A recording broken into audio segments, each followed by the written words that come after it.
Welcome दोस्तों, मैं भूपेश पांडे आप सबका स्वागत करता हूं मेरे चैनल EZ क्लासेस पर। आज के हमारे लेक्चर में हम पढ़ने जा रहे हैं graphical representation of linear motion.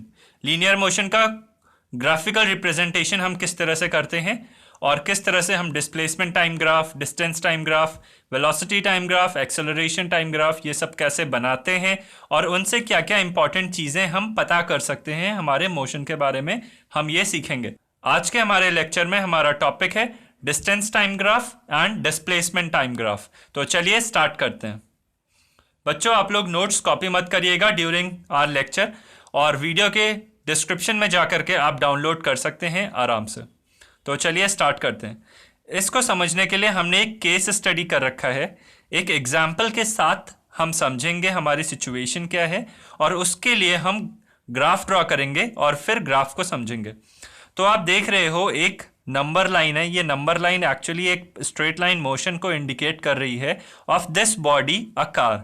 ठीक है, जिस टाइम पर इसका मोशन स्टडी करना शुरू हुआ था, that is at t is equal to 0, ये बॉडी रेफरेंस पॉइंट के ऊपर है। ठीक है, ये बॉडी रेफरेंस पॉइंट के ऊपर है, दैट इज रेफरेंस पॉइंट से इस बॉडी के बीच की दूरी 0 है। ठीक है, तो t इज इक्वल टू 0 से इस बॉडी का मोशन स्टार्ट हुआ और हमने इस बॉडी का मोशन पढ़ना स्टार्ट किया।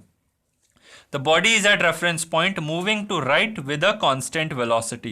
तो t is equal to 0 से t is equal to t1 तक, ठीक है, t is equal to 0 से t is equal to t1 तक हमारी जो बॉडी है वो एक कांस्टेंट स्पीड से चली और कुछ देर बाद वो a पोजीशन पर पहुंच गई। एट कांस्टेंट वेलोसिटी वो मूव करा 0 से a तक और a पे पहुंच गई at time is equal to t1। उसके बाद A से लेकर के B तक, ठीक है, उसके बाद A से लेकर के B तक बॉडी ने क्या करा, एक्सेलरेट किया। देखो यहां से यहां तक कांस्टेंट वेलोसिटी से पहुंची, उसके बाद यहां से यहां तक बॉडी एक्सेलरेट करी। एक्सेलरेट जब भी बॉडी करती है तो उसकी स्पीड बढ़ जाती है, तो यहां से यहां तक आने में उसकी स्पीड और तेज हो गई होगी। ठीक है, तो from A to B body accelerated, its velocity increased and at t is equal to t2 body कहां पे पहुंच गई, B पे पहुंच गई। नेक्स्ट केस में हमारे पास क्या हुआ, B पे पहुंचने के बाद बॉडी ने फिर अपनी स्पीड को कांस्टेंट कर लिया, जितनी उसकी हाईएस्ट स्पीड पहुंची थी वो स्पीड को कांस्टेंट करके C तक मेंटेन करके रखी अपनी स्पीड, और C पर टाइम था t3। उसके बाद C पे उसने ब्रेक लगाया, बॉडी ने ब्रेक लगाया C पोजीशन पर, और D पोजीशन पर आते आते वो बॉडी रुक गई। ठीक है, बॉडी की स्पीड 0 हो गई एट पोजीशन D। उसके बाद कुछ देर तक बॉडी D पर ही रुकी रही। ठीक है, t is equal to t4 से t is equal to t5 तक कुछ देर तक बॉडी D पर स्टिल होके रुकी रही, मतलब रेस्ट में आके रुकी रही। उसके बाद आखिरी पोजीशन में body t is equal to t5 से t is equal to t6 तक अपने रास्ते पर वापस आती है और रेफरेंस पॉइंट को पार करके E पोजीशन पर पहुंच जाती है। ठीक है, तो अब आप ये केस समझ गए कि हमारे पास क्या केस रखा है, और इस केस के लिए अब हम ग्राफ ड्रॉ करेंगे और समझेंगे डिस्प्लेसमेंट टाइम ग्राफ और distance time graph from this example. तो चलिए स्टार्ट करते हैं। तो बच्चों, सबसे पहले हम O से A तक के पोर्शन का ग्राफ ड्रॉ करते हैं। O से A, ये बॉडी O से A में किस तरह से मोशन कर रही है, एट कांस्टेंट वेलोसिटी। ठीक है, O से A तक कांस्टेंट वेलोसिटी से चल रही है। तो इसका ग्राफ किस तरह से होगा आप समझने की कोशिश करो। ये एक कंसेप्ट है। Uniform velocity, constant velocity motion के लिए डिस्प्लेसमेंट टाइम ग्राफ किस तरीके का होता है आप इस ग्राफ से समझो। तो एक्स एक्सिस पे हमने टाइम इंडिकेट कर रखा है जो कि सेकेंड्स में है, तो ये 1 इंडिकेट कर रहा है, 1 सेकेंड। दिस इज 0, तो यहां से यहां तक का गैप है 1 सेकेंड। देन यहां से यहां तक का गैप है 1 सेकेंड, गैप इज 1 सेकेंड। यहां से यहां तक का गैप इज ऑल्सो 1 सेकेंड। और स्टार्टिंग के रेफरेंस में देखोगे तो यहां पर 1 second, 2 second, 3 second, 4 second indicate किया जाएगा on X axis. Y axis पर हमने डिस्प्लेसमेंट इंडिकेट कर रखा है मीटर्स में, 1 मीटर, 2 मीटर, 3 मीटर, 4 मीटर और इस तरीके से। तो मैं आपको 3 केसेस लेके दिखाता हूं। पहले केस में मान लीजिए गाड़ी की स्पीड है 1 मीटर पर सेकेंड। ठीक है, गाड़ी की स्पीड है 1 मीटर पर सेकेंड। बच्चों 1 मीटर पर सेकेंड का मतलब क्या हुआ? 1 मीटर पर सेकेंड का मतलब हम पीछे क्लासेस में पढ़ चुके हैं कि गाड़ी 1 मीटर चलेगी हर 1 सेकेंड में। ठीक है, 1 मीटर पर सेकेंड का क्या मतलब है कि हर 1 सेकेंड में गाड़ी कितना चलेगी? 1 मीटर चलेगी। तो अगर आपको उसको इंडिकेट करना होगा डिस्प्लेसमेंट टाइम ग्राफ पे, तो किस तरह से इंडिकेट करोगे? देखो, स्टार्टिंग मान लीजिए 0 0 से हुई, मतलब 0 सेकेंड में 0 पर।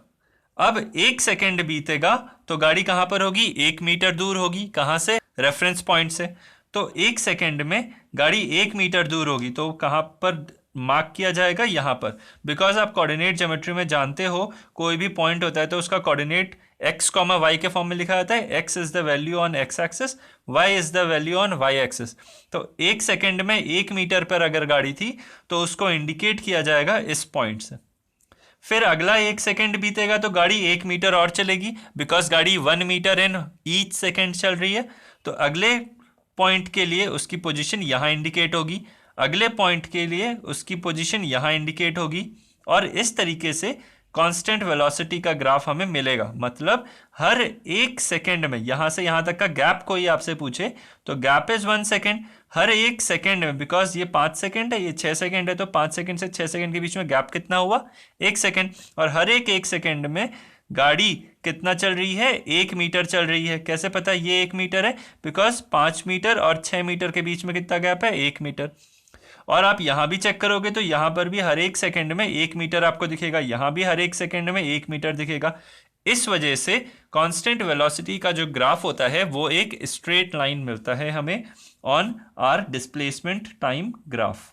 ठीक है, तो ये ग्राफ, ये जो लाइन मैंने बनाई, this is the line for 1 metre per second velocity को इंडिकेट कर रहा है on our displacement time graph. ठीक है बच्चों, अब मैं अपना एग्जाम्पल चेंज करता हूं। मैं गाड़ी की वेलोसिटी करता हूं 1/2 metre per second. 1/2 metre per second. अगर गाड़ी 1/2 मीटर पर सेकेंड से चल रही हो, ठीक है, तो इसका क्या मतलब हुआ? हर 1 सेकेंड में गाड़ी कितना चलेगी? ½ मीटर चलेगी। तो चलिए देखते हैं इसको कैसे बनाते हैं। तो पहले 1 सेकेंड में गाड़ी कितना चली? ½ मीटर चली। ½ मीटर चलने के का मतलब है वो कहां पर होगी? 1 2 3 4 5 यहां पर पहुंचेगी।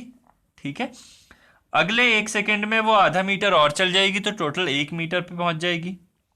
अगले 1 सेकेंड में वो ½ मीटर और चलेगी, अगले 1 सेकेंड में 1 मीटर और ½ मीटर और चलेगी। तो इस तरीके से, ठीक है, फिर अगले 1 सेकेंड में ½ मीटर और, अगले 1 सेकेंड में ½ मीटर और। ठीक है, तो अब अगर आप इसको इंडिकेट करोगे on your graph paper, displacement time graph, इस केस में, ठीक है, तो कैसा दिखेगा? ऐसा दिखेगा। तो अगर गाड़ी की स्पीड हुई v2, that is ½ metre per second, तो वो इस तरीके से दिखेगी on our displacement time graph. अब इसको कहने का क्या मतलब है मैं अभी आपको बताता हूं। ठीक है, तो एक और एग्जांपल लेते हैं, फिर मैं इन तीनों का कंपैरिजन बताता हूं। मान लीजिए गाड़ी की स्पीड होती 2 metre per second. 2 metre per second कहने का मतलब है कि हर 1 सेकेंड में गाड़ी कितना चलेगी? 2 मीटर चलेगी। तो इंडिकेट करते हैं, पहले 1 सेकेंड में गाड़ी 2 मीटर चल गई तो यहां पहुंच जाएगी 1,2। अगले 1 सेकेंड में फिर 2 मीटर चली तो 4 पे पहुंच जाएगी, अगले 1 सेकेंड में वो 6 पे पहुंच जाएगी। ठीक है, तो 3 सेकेंड पर गाड़ी 6 पर होगी। तो इसका इंडिकेशन आप कैसे करोगे on your displacement time graph? इस लाइन से करोगे। ठीक है, तो ये लाइन क्या बता रही है? ये लाइन बता रही है कि गाड़ी की वेलोसिटी कितनी है? 2 मीटर पर सेकेंड है। ठीक है, अब मैं आपको एक कंपैरिजन बताता हूं इन तीनों में। ठीक है, मान लेते हैं हम टाइम लेते हैं 1 सेकेंड का। ठीक है, हम टाइम लेते हैं 1 सेकेंड का। तो आप देख रहे हो ये हमने टाइम ले लिया 1 सेकेंड का। दिस गैप इज 1 सेकेंड, है कि नहीं? This gap is 1 second. अब 1 सेकेंड के गैप में अगर आप इस वाले ग्राफ से अपना गाड़ी का डिस्प्लेसमेंट देखो, इस वाले ग्राफ से गाड़ी का डिस्प्लेसमेंट देखो, तो गाड़ी कहाँ कितना चल रही है? हर 1 सेकेंड में ½ मीटर चल रही है ना। हर 1 सेकेंड में गाड़ी कितना चल रही है? ½ मीटर। अब आप दूसरे वाले ग्राफ से देखो तो हर 1 सेकेंड में गाड़ी कितना चल रही है? 1 मीटर। ठीक है, और इसी तरह अगर आप तीसरे ग्राफ से देखोगे तो हर 1 सेकेंड में गाड़ी कितना चल रही है? 2 मीटर। तो यहां से आपको 3 चीजें याद रखनी है। 3 चीजें।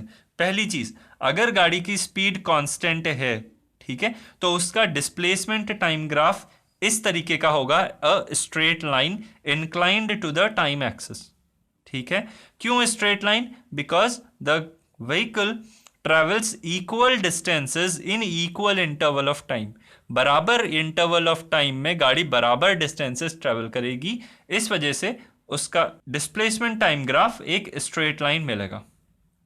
नेक्स्ट दूसरी बात हमें क्या पता चलेगी, अगर आपको ग्राफ दे दिया और स्पीड नहीं दे रखी है, ठीक है, अगर आपको सिर्फ ग्राफ दे दिया और बोला जाए कि स्पीड निकालो, तो कैसे निकालोगे? बहुत ईजी है।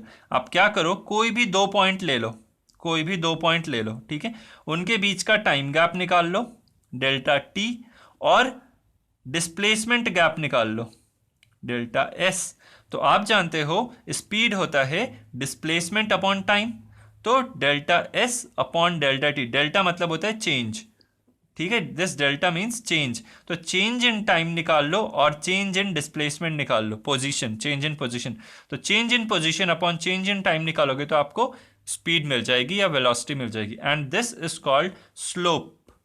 ये जो आप करते हो कि change in Y upon change in X, ठीक है, इसको बोलते हैं स्लोप। और slope in case of displacement time graph क्या बताता है? वेलोसिटी ऑफ द व्हीकल बताता है हमें, ठीक है। और तीसरी चीज हमें यह पता चलती है कि अगर हमें 3 ग्राफ या 3 से ज्यादा ग्राफ दे रखे हैं, ठीक है, स्ट्रेट लाइन, और हमें पता करना है कि कौन से वाली ग्राफ इंडिकेट कर रहा है हाईएस्ट वेलोसिटी, तो याद रखना जो सबसे ऊपर होगा या जिसका स्लोप सबसे ज्यादा होगा, ठीक है, इस तरीके से जो सबसे ऊपर होगा इसकी स्पीड सबसे ज्यादा होगी, ठीक है। अगर आप इसको V2 कहते हो, इसको V1 कहते हो और इसको V3 कहते हो, तो V3 is greater than V1 is greater than V2, because V3 is इतना, V1 इज इतना एंड V2 हमने ले रखा है इतना, तो V2 सबसे छोटा है, ठीक है, इस केस में। तो ध्यान रखना, अगर एक ही ग्राफ पे आपको 3 वेलोसिटीज दे रखी हैं, तो कौन सा वेलोसिटी सबसे हाईएस्ट होगी? जिसका स्लोप सबसे ज्यादा होगा। तो ये 3 चीजें आपको याद रखनी है, जो मैंने यहाँ पर पॉइंट्स के फॉर्म में लिख भी रखा है। Uniform velocity means displacement time graph, a straight line incline to time axis, slope delta Y upon delta X, delta मतलब चेंज होता है, और ग्राफ के लिए वाई में क्या है? डिस्प्लेसमेंट, और एक्स में क्या है? टाइम, तो डिस्प्लेसमेंट अपॉन टाइम हम जानते हैं वेलोसिटी निकाल के देता है, ठीक है, इसको स्लोप बोलते हैं, और स्लोप से we can find velocity of the body. और तीसरी बात, line with higher slope means higher velocity, तो याद रखना यूनिफॉर्म वेलोसिटी का केस इस तरह से बनता है, ठीक है।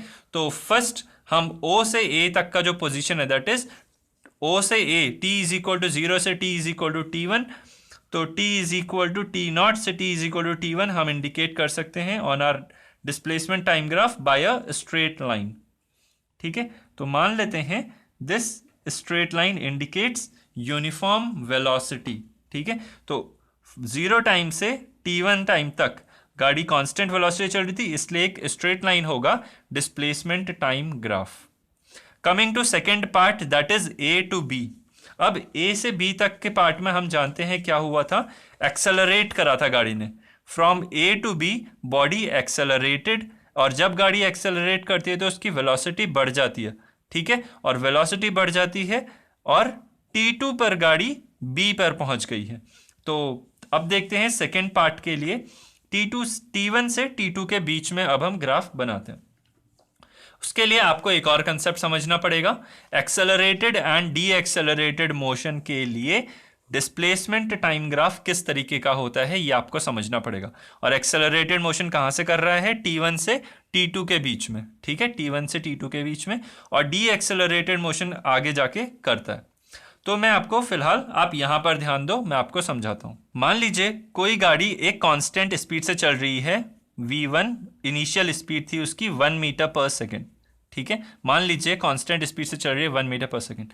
तो इसका क्या मतलब होगा कि गाड़ी हर एक सेकेंड में 1 मीटर ट्रेवल करेगी। तो मान लीजिए यहां से मोशन शुरू हुआ और ये 1 सेकेंड है, दूसरा सेकेंड है, ये 1 मीटर है, दूसरा मीटर है, तो पहले सेकेंड में ऐसे स्ट्रेट लाइन चलेगी, अगले सेकेंड में ऐसे स्ट्रेट लाइन चलेगी, ठीक है, एकदम सही बात समझ गए आप। अब अगर उसने एक्सेलरेट करा, ध्यान से सुनना, अगर एक्सेलरेट करा तो गाड़ी की स्पीड बढ़ेगी कि कम होगी? बढ़ जाएगी।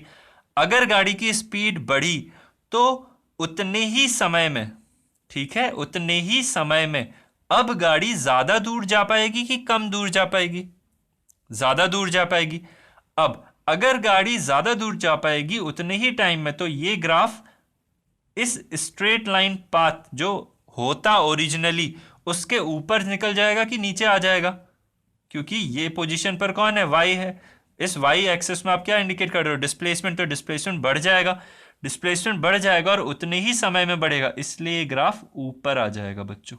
इस तरह से समझ रहे हो ना बात आप। अगर वही एक्सेलरेशन कांस्टेंट है तो ये ग्राफ इसी रेट से ऊपर बढ़ता ही चला जाएगा, ठीक है। तो एक्सेलरेटेड मोशन के लिए जो हमारा ग्राफ होता है वो याद रखना, अगर गाड़ी एक्सेलरेट कर रही है तो उसका ग्राफ कर्विंग अपवर्ड्स होता है, इस तरीके से, ठीक है, कर्विंग अपवर्ड्स। अब आप बोलोगे कि इसका क्या प्रूफ है, कैसे, एक और बार समझाओ कि कैसे इसका प्रूफ यही है कि ग्राफ ऊपर की ओर ही कर्व करेगा।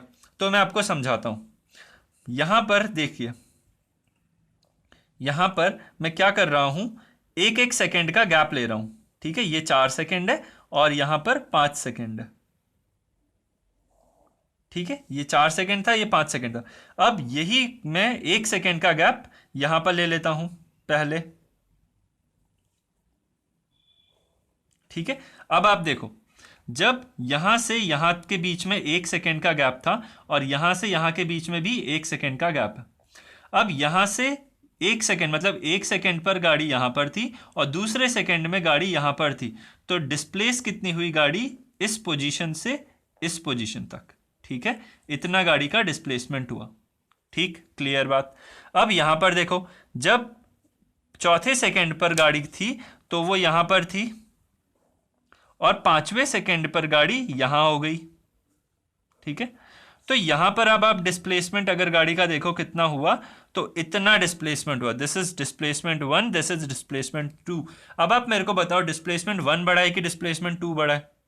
डिस्प्लेसमेंट 2 बड़ा है, और यही होना भी चाहिए था, बिकॉज समय के साथ गाड़ी एक्सेलरेट कर रही है, तो उतने ही समय में अब गाड़ी ज्यादा डिस्टेंस ट्रेवल करेगी। समझ रहे हो ना, एक्सेलरेटेड मोशन।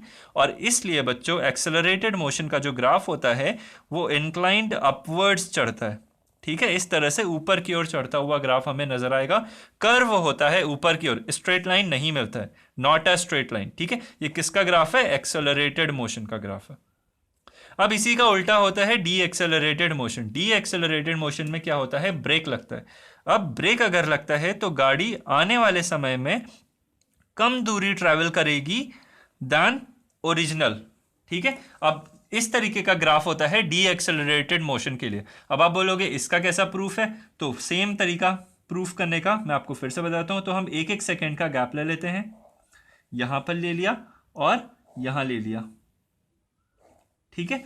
तो अब देखो, इस 1 सेकेंड में गाड़ी इस पोजीशन से इस पोजीशन तक पहुंची, मतलब इतना डिस्प्लेस करी। अब इस 1 सेकेंड के गैप में गाड़ी यहां से इतना डिस्प्लेस करी, ठीक है। तो ये डिस्प्लेसमेंट ज्यादा है कि ये डिस्प्लेसमेंट ज्यादा है? अब बोलोगे ये डिस्प्लेसमेंट ज्यादा है, S1 is greater than S2, S1 greater than S2। और ये होना भी चाहिए, बिकॉज यहां पर गाड़ी की स्पीड ज्यादा है, गाड़ी डी एक्सेलरेट कर रही है ना, this is D accelerate. D accelerate, जब गाड़ी डी एक्सेलरेट करती है तो ब्रेक लगते हैं तो उसकी स्पीड कम होती है, तो आने वाले टाइम पर उसकी स्पीड कम हो जाएगी, इसलिए अब वो उतने ही समय में कम डिस्टेंस ट्रेवल कर पाएगी, क्योंकि आने वाले टाइम पे उसकी स्पीड घट गई। जब उसकी स्पीड तेज थी तब वो 1-1 सेकेंड में ज्यादा दूर जा पा रही थी, लेकिन लगातार घट रही है, इसलिए उसका डिस्प्लेसमेंट टाइम ग्राफ इस तरीके का आता है। तो यहां से बात समझ में आया। और यहां पर भी आप डिस्प्लेस मतलब change in y upon change in x करोगे तो आपको स्पीड मिलेगी, ठीक है। चेंज इन y अपॉन चेंज इन x करोगे तो स्पीड मिलेगा, तो स्लोप से। तो फाइनली आपको क्या समझ में आना चाहिए कि जब गाड़ी कांस्टेंट वेलोसिटी पे चलती है तो उसका ग्राफ एक स्ट्रेट लाइन होता है, जो कि आपको इस ग्राफ से समझ में आएगा जब गाड़ी कांस्टेंट वेलोसिटी से चलती है। और जब वो एक्सेलरेट करती है तो ग्राफ अपवर्ड की तरफ कर्व होता है, और जब गाड़ी डी एक्सेलरेट करती है तो ग्राफ डाउनवर्ड की तरफ कर्व करता है, ठीक है। अब इसी में मैं आपको एक लास्ट बात और बताना चाहता हूं। अगर मान लीजिए गाड़ी रुक गई है, तो मान लीजिए गाड़ी 8 पोजीशन पर थी, 8 मीटर पर थी और रुक गई है। अगर गाड़ी रुक गई है तो समय तो बढ़ता जाएगा, लेकिन गाड़ी की पोजीशन सेम रहेगी, ना वो ऊपर जाएगी ना पोजीशन नीचे आएगी, तो वो 8 मीटर पर रहेगी। तो for velocity is 0 displacement time graph कैसा मिलता है, पैरेलल टू टाइम एक्सिस। ठीक है, उसका डिस्प्लेसमेंट चेंज नहीं होता है, ठीक है, वो कांस्टेंट रह जाता है और समय तो बढ़ता रहता है, इसलिए पैरेलल टू टाइम एक्सिस हमें मिलता है for a body at rest. तो इन तीन चीज़ों को, ठीक है, हम अपने ग्राफ पे देखते हैं। तो देखिए क्या होता है, जब 0 से ए पर थी गाड़ी, कांस्टेंट वेलोसिटी पे मूव कर रही थी, ठीक है, तो हमने स्ट्रेट लाइन ड्रॉ कर दिया। अब ए से बी तक गाड़ी एक्सेलरेटेड मोशन करेगी, ठीक है, ए से बी तक गाड़ी एक्सेलरेटेड मोशन करेगी, और एक्सेलरेटेड मोशन करेगी तो उसका कर्व ऊपर की ओर जाएगा। मतलब अगर ये उसका होता ओरिजिनल, मतलब अगर एक्सेलरेशन नहीं करती तो ओरिजिनल रास्ता क्या होता, ये होता, मतलब इस रास्ते पे गाड़ी आगे बढ़ती अगर कांस्टेंट स्पीड से जाती, मगर उसने एक्सेलरेट करा। अब एक्सेलरेट करा तो उसकी स्पीड बढ़ेगी, तो कर्विंग अपवर्ड्स उसकी डिस्प्लेसमेंट टाइम ग्राफ ऊपर की ओर कर्व करेगा। ठीक है, इस पोर्शन में यहां से लेके यहां तक के पोर्शन में उसका डिस्प्लेसमेंट टाइम ग्राफ पैराबोलिक होगा और ऊपर की ओर कर्व करेगा। ये स्ट्रेट लाइन नहीं है, याद रखना, ये कर्व है, ऊपर की ओर जाता हुआ एक कर्व है। यहां से ओ से ए तक एक स्ट्रेट लाइन है, ठीक है, this is a straight line, straight line, ठीक है, indicating velocity is constant. This is curve up, indicating acceleration is positive. ठीक है, तो कर्व ऊपर की ओर है। अब यहां पर देखो, जब वो गाड़ी बी पर पहुंची, बी पर पहुंचते ही उसने क्या करा, एक्सेलरेशन लेना बंद किया, और जो स्पीड उसकी बी पर थी वो स्पीड उसने मेंटेन करी टिल द पॉइंट सी। ठीक है, ध्यान से सुनो। तो जब गाड़ी की स्पीड बी पर आप कंपेयर करोगे और ओरिजिनली जो ए पर होगी, तो किसकी स्पीड ज्यादा होगी, ए पर कि बी पर? देखो, ए से बी के बीच में एक्सेलरेट हुई है ना गाड़ी, तो ए पर इनिशियल वेलोसिटी थी, बी पर फाइनल वेलोसिटी है, तो ए वाली वेलोसिटी ज्यादा होगी कि बी वाली वेलोसिटी? ऑब्वियसली बी वाली वेलोसिटी। अब बी वाली वेलोसिटी ज्यादा होगी और बी से लेके सी तक वो कांस्टेंट वेलोसिटी से चलता है, तो आप देखो आप कैसे बनाते हो, ध्यान से देखो, इसी कर्व को, ठीक है, यही जो कर्व है, इसी कर्व का जो फाइनल स्लोप है ना, जिस रास्ते पर ये फाइनली जाना चाहती है, आप इसी को बढ़ाते हो, तो this is the final velocity, this is the v2 है। ठीक है, दिस v2 इज कांस्टेंट। आपको ध्यान रखना है। देखो, एक एग्जाम्पल दूसरा बताता हूँ। मान लीजिए आप अपने हाथ में एक रस्सी में ईंटा बांध के फेंकते हो, ठीक है, किसी पॉइंट पर अगर वो ईंटा कट जाता है तो वो ईंटा गोल गोल घूमता है या फिर एकदम टेंजेंट सीधा निकलता है, सीधा निकलता है। ठीक है, मतलब अगर ऐसे घुमा रहे हो तो इस पोजीशन पे, अगर ईंटा ऐसे घुमा रहे हो अगर आप, तो इस पोजीशन पे ईंटा टूटा तो ये ऐसे जाएगा, इस पोजीशन पे ईंटा छूटा अगर तो ऐसे जाएगा, इस पोजीशन पे ईंटा छूटा तो ऐसे निकल जाएगा। ठीक है, सेम यहाँ पर भी होता है। एक्सेलरेट हुआ, ये कर्व ऊपर की ओर गया, और जैसे ही उसने एक्सेलरेशन छोड़ा और यहाँ पे उसने कांस्टेंट वेलोसिटी ऑब्टेन करी, वो इसी वेलोसिटी को ऑब्टेन ले करके आगे चल जाता है। ठीक है, तो ये एकदम इसके टैंजेंटली आगे बढ़ता है, ये ध्यान रखना है। और इसी में मैं आपको एक इंपॉर्टेंट बात बताता हूँ। ये जो कांस्टेंट वेलोसिटी है v2, अगर आप इसको देखो, ठीक है, अगर इस कांस्टेंट वेलोसिटी v2 को देखो, तो ये वेलोसिटी v2 इस तरीके की दिख रही है आपको, v2 इस तरीके की दिख रही है, और v1 आपको किस तरीके की दिख रही है, ऐसी। ठीक है, अब मैं आपको ये कहना चाहता हूं कि आप इस कर्व से, इस ग्राफ से कंपेयर करो। इस ग्राफ में इसकी वेलोसिटी ज्यादा है कि इसकी वेलोसिटी ज्यादा है? तो आप सब जानते हो कि इसकी वेलोसिटी ज्यादा है, और जिसकी वेलोसिटी कम होगी वो थोड़ा लेटा हुआ होगा, लेटा सा दिखेगा। ठीक है, और जिसकी वेलोसिटी ज्यादा होगी उसका स्लोप हाई होगा, वो थोड़ा ऊंचा सा दिखेगा हमें। ठीक है, तो अब आप इसको देखो, ये इनिशियल लाइन थी, इनिशियल वेलोसिटी v1 और ये v2 है। तो देखो, इस v1 और v2 में कौन ज्यादा लेटा हुआ है towards the time axis? v1, जो कि इंडिकेट करता है कि ये वेलोसिटी कम है और ये वेलोसिटी ज्यादा है। ये डिफरेंस आप नोट करो। ठीक है, तो चलिए आगे बढ़ते हैं। तो यहाँ पर T3 पर हमारी गाड़ी पहुंच चुकी है। अब यहां से उसने क्या करा, जब कांस्टेंट वेलोसिटी पे कुछ देर तक चली, C से D तक उसने डी एक्सेलरेट करा। मतलब उसका रिटार्डेशन हुआ। सी से डी तक brakes are applied, the body decelerated and came to rest, और रुक गई बॉडी। ठीक है, तो सी से डी तक बॉडी डी एक्सेलरेट होती है। जब डी एक्सेलरेट होगी बच्चों तो कर्विंग डाउनवर्ड्स हमारा कर्व बनेगा। तो इस तरीके से हमारा कर्व बनेगा और ऐसे कर्व आ जाएगा। ठीक है, ये कर्व इस तरीके से आएगा। ठीक है, क्योंकि लगातार उसकी स्पीड घट रही है और डी पोजीशन पर आते आते वो जीरो वेलोसिटी को ऑब्टेन कर लेती है। This is point C, this is point B. D position पर आते आते वो जीरो वेलोसिटी को ऑब्टेन कर लेती है। अब T4 से T5 तक body remained at D, rest पर रही वो T4 से T5। अब जब भी बॉडी रेस्ट पर होती है ना उसका डिस्प्लेसमेंट बढ़ता है ना घटता है।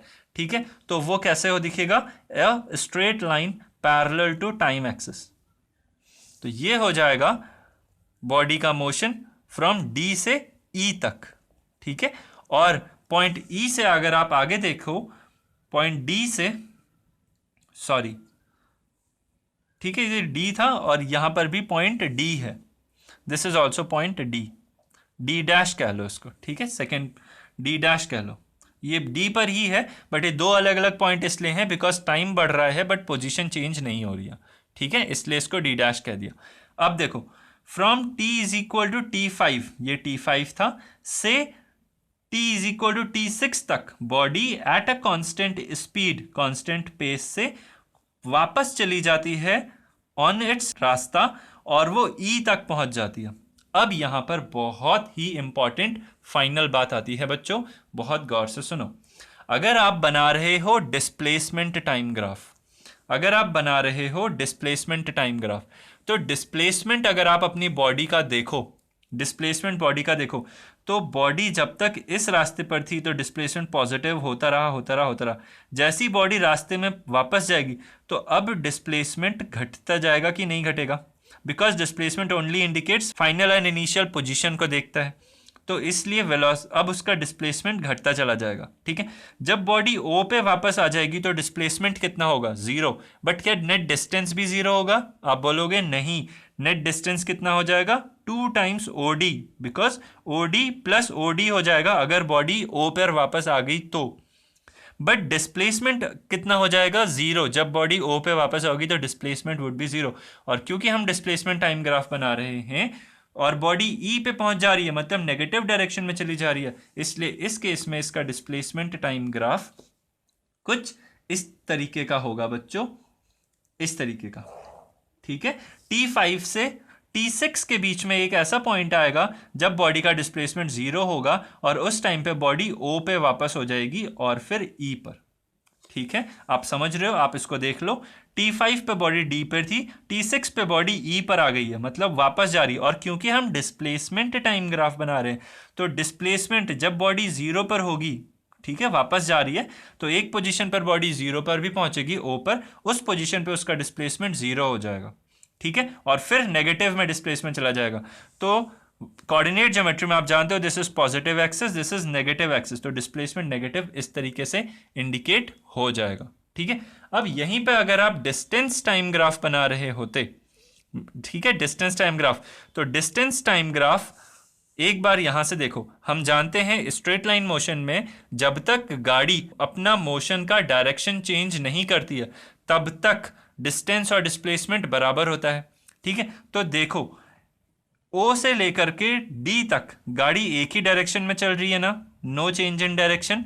तो O से D तक उसका डिस्टेंस टाइम ग्राफ और डिस्प्लेसमेंट टाइम ग्राफ एकदम सेम होगा, ओवरलैपिंग होगा।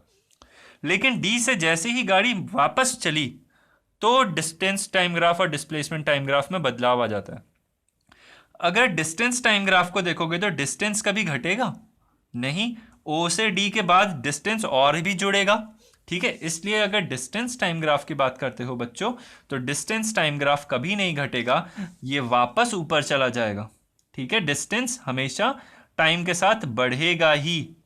ठीक है, आपकी गाड़ी कैसे भी मोशन करे, डिस्टेंस टाइम ग्राफ हमेशा बढ़ता है, डिस्टेंस टाइम ग्राफ कभी भी घटता नहीं है। But displacement time graph can reduce to 0 and even to negative. ठीक है, तो डिस्टेंस टाइम ग्राफ और डिस्प्लेसमेंट टाइम ग्राफ समझ में आया आपको। हमने एक केस स्टडी लेकर के इसको समझने की कोशिश करी है, तो होप आपको ये अच्छे से समझ में आ गया होगा। ठीक है, अब कुछ कंक्लूडिंग पॉइंट्स हम इस चैप्टर के बताते हैं।